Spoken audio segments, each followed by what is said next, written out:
या माझ्या समाजासमोर तिचा गंगाधर तिच्या मांडीवर गेला. कसा गेला ते मांडण्याचा प्रयत्न करते. बाळारी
जणू दुधावरची साय झाली रे बाई. की काय सांगू काय झाली रे बाई. जणू दुधावरची साय झाली रे बाई. अरे 4 मुलांना मातीत गाडले पण आदिशा 9 कोटी लेकरांची माय झाली रे बाई. या 9 कोटी लेकरांची माय झाली रे बाई.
पुरे पडतात म्हातार माईच्या झाडापुढे शब्द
मी आधीच सांगितलं की मला आलेलं धर्मदानी समाजासाठी कार्य होते. या लेखीचा निश्चय आहे की या गंगाधरातून बाबासाहेब उभा झाला पाहिजे. आणि जेव्हा मी हे बारावी गाणं गायलं तेव्हा माझ्या सर्व समाजाने मला प्रत्येक 1 रुपया दिला. त्या 1 रुपयाचे 1,04,000 जमा झाले. सगळे जमा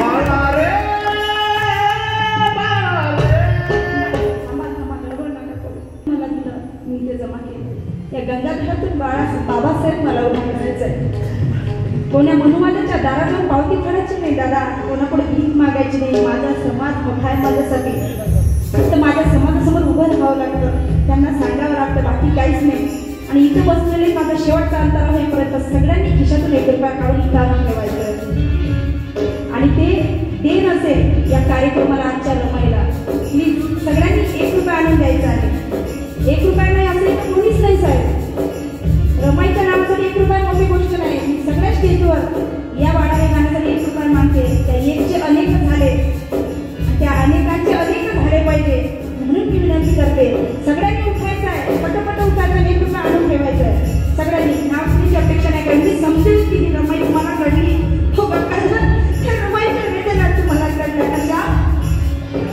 पदरातच्या गुंताळून गंगाधराची प्रेत,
बोलणारी शब्द सगळे थंडे पडतात. कारण त्या डॉक्टरला कडून चुकते की आपण माझ्या लेकराचा इलाज केला नाही. कोणत्या तोंडाने त्या बाईसोबत बोलायचं रामूला कळतं नसेल की तिथं गंगाधर गेला. माझी रामू हळूहळू पायाने गंगाधराजवळ जाते. लेकराच्या अंगात हात फिरून त्याने बोलते, गंगाधरा अरे ही तुझी अभाग्य आहे, तुला वाचवू शकली नाही लेकरा, तुला वाचवू शकली नाही. हे तुझी दुर्दैवी माय तुझ्या इलाजासाठी पैसा जमा करू शकली नाही. धीरवादी त्या बाळाकडे जाते. आपल्या लेकराला आपल्या साडीच्या पत्रात घेते. लेकराला गुंडाळते. गुंडाळल्यानंतर त्याचं शव आपल्या उपाशी लावते. अरे ज्या आईला लेकरू होताना अनेक वेदना होतात. आई रडते. लेकरू जन्माला येते, बाळ रडते. आणि बाळ रडत असताना एकमेव आई असते जी हसून देते की मला लेकरू जन्माला आलं. त्या क्षणाची मुमेंट त्या आईची कशी असते, मला लेकरू जन्माला असंख्य वेदना झाल्यानंतरही तिला आनंद होतो लेकरू होण्याचा. पण कशी असेल माझी नमाई तिच्या वरून गंगाधर गेला. कसं वाटत असेल तिला की माझ्या लेकरूला पदरात घेऊन आता मला स्पेशल मध्ये जावं लागेल.